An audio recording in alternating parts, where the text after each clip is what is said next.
the office I used to be at, we have 3 T1 connections or 3 big internet connections. We have everything segmented. And dude, they're paying a fortune for internet, right? And it's still not enough for the employees. They always want more.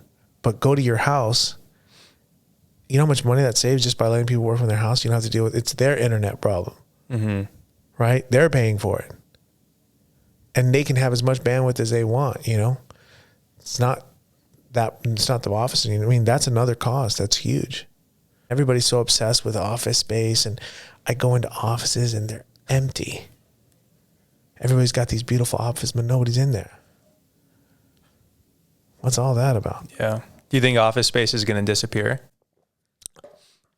I think warehouse space is going to be around for your low-end labor.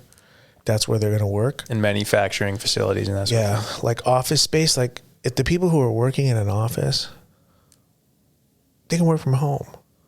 And if you need an office, you can come to a place like a Regis, you know, and rent an office for a day or for an hour, because most of the time you're the only one in the office, even if you are in the office.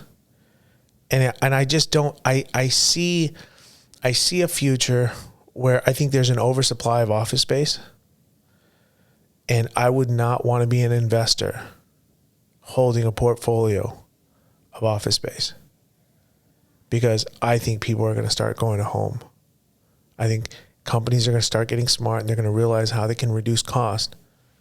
And the biggest cost is office space, besides humans. And there's a lot of costs associated with office, not just the office itself, but the electricity, the water, the parking, all the condiments. Now you got to feed people. Like, there's a cost.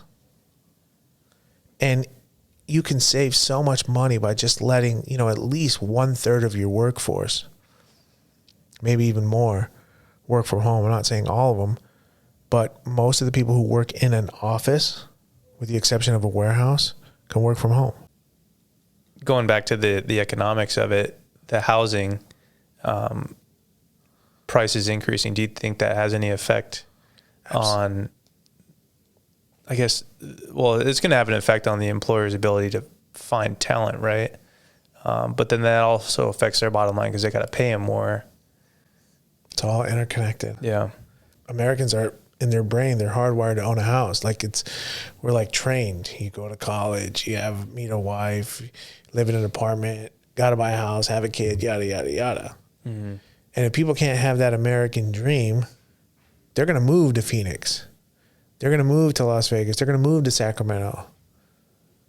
They're moving out of California so fast because they want to go somewhere where they can afford to live. That's why Texas is this new hotspot.